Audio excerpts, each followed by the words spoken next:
দৌলতদিয়া ফেরিঘাটে পদ্মা নদীতে বাসডুবির ঘটনায় ২৬ যাত্রীর মৃতদেহ উদ্ধার করা হলেও এখনও নিখোঁজ অনেকে। আজ সকাল থেকে আবারও উদ্ধার কাজে অংশ নিয়েছে নৌবাহিনী, কোস্টগার্ড এবং ফায়ার সার্ভিস ও সিভিল ডিফেন্সের সদস্যরা। এই মুহূর্তে দৌলতদিয়া ফেরিঘাট থেকে বিস্তারিত জানাতে যুক্ত হচ্ছেন প্রতিনিধি সুজন খন্দকার। সুজন, একটু বিস্তারিত আমাদেরকে জানাবেন, উদ্ধার কাজ তো আবারও শুরু হয়েছে। জি, ধন্যবাদ আপনাকে। আমি এই মুহূর্তে রয়েছি গত ২ দিন আগে যেই স্থানটিতে মূলত ঘটনা ঘটেছিল সেই স্থানটিতেই। আপনাকে জানিয়ে রাখতে চাই, তৃতীয় দিনের মতো কিন্তু আজ সকাল ৮টা থেকে কিন্তু উদ্ধার অভিযান শুরু করেছে নৌবাহিনী এবং কোস্ট গার্ড এবং ফায়ার সার্ভিসের যারা সদস্য রয়েছে তারা। এর পাশাপাশি আপনাকে একটু জানিয়ে রাখতে চাই, গতকাল রাত থেকে এই যে সংযোগ সড়ক, আমি এখন যেই স্থানটিতে রয়েছি এইখান থেকেই মূলত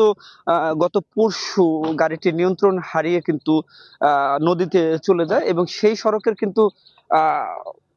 সংস্কারের কিন্তু উদ্যোগ নিয়েছে হচ্ছে কর্তৃপক্ষ। আপনি জানেন যে কালকে বিকেলে কিন্তু আমি ৫টার সংবাদে এই সড়কটা নিয়ে এটি নিয়ে যে একটা লাইভ প্রচার করেছিলাম এবং লাইভ প্রচার করার পর থেকে কিন্তু সন্ধ্যার পরেই কিন্তু অনেক তোড়জোড় শুরু হয়েছে এবং আমি যেই সড়কটিতে এই যে দেখাচ্ছি হচ্ছে সেই সড়ক এবং এই হচ্ছে সেই জায়গা যেই জায়গাতে কিন্তু ব্রেক নিয়ন্ত্রণ করতে না পেরে চালক কিন্তু গাড়িটি সরাসরি কিন্তু নদীতে চলে যায় এবং সেই সময় যারা প্রত্যক্ষদর্শী ছিল তারা আমাদেরকে জানিয়েছে যে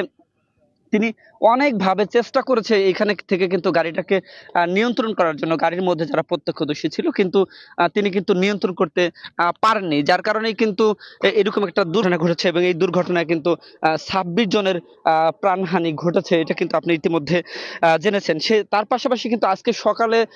এখানে যে ফায়ার সার্ভিসের একজন দায়িত্বরত কর্মকর্তা উনি আমাদেরকে বলছিলেন যে মুঠোফোনে তার কাছে একজন ব্যক্তির স্বজন, নিখোঁজ একজন ব্যক্তির স্বজন তাকে ফোন করেছে যে তার এক পরিবারের এক সদস্যকে পাওয়া যাচ্ছে না এবং তিনি ওই দিনই রাজবাড়ী থেকে ঢাকা যাওয়ার উদ্দেশ্যে কিন্তু রওনা দিয়েছিলেন, কিন্তু তিনি সহাদ্য পরিবহনে উঠছিলেন কিনা এই ব্যাপারটা কিন্তু এখনো তারা কিন্তু নিশ্চিত করতে পারেনি। তবে তার তথ্য সংগ্রহ করার কিন্তু চেষ্টা চলছে এবং এর পাশাপাশি আপনি হয়তো জানেন যে আজকে কিন্তু ঘটনার তৃতীয় দিন পদ্মা নদীর কিন্তু বুক চিরে কিন্তু তল্লাশি চালানো হচ্ছে পদ্মা নদীর এখান থেকে ১৫-১৬ কিলোমিটার দূরে, অর্থাৎ ভাটিতে কিন্তু সেই অভিযান চলছে এবং এর পাশাপাশি আশপাশের যে অঞ্চলগুলো রয়েছে সেখানেও কিন্তু অভিযান চলছে। কারণ হচ্ছে যে আপনি জানেন যে একটু ব্যক্তি মারা গেলে হয়তো ২৪ ঘন্টার মধ্যে লাশ ভেসে ওঠে, আর এখন যেহেতু ৪০ ঘন্টা অতিবাহিত হতে চলেছে সেক্ষেত্রেই এখানে যারা উদ্ধার কাজে যারা অংশ নিয়েছেন তারা ধারণা করছেন যে পল্টনের আশপাশে হয়তোবা কেউ নেই, যদি কেউ থেকে থাকে তাহলে কিন্তু সেই লাশ আস্তে আস্তে ভাসতে ভাসতে ভাটিতে চলে গেছে। সে কারণে কিন্তু এখানে অভিযানের কিন্তু ভাটিতেও কিন্তু অভিযান চলছে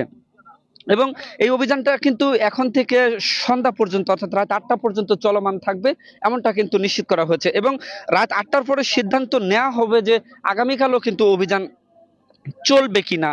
যদি আগামীকাল যদি নিখোঁজ ব্যক্তির তেমন কোনো সন্ধান যদি না পাওয়া যায় বা নিখোঁজ ব্যক্তির যদি কোনো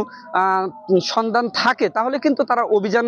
কার্যক্রম কিন্তু অব্যাহত রাখবেন। এর পাশাপাশি আমি আপনাদেরকে আরেকটু মেসেজ দিয়ে রাখি যে যেহেতু বাসের মধ্যে কিন্তু যাত্রী ছিল এবং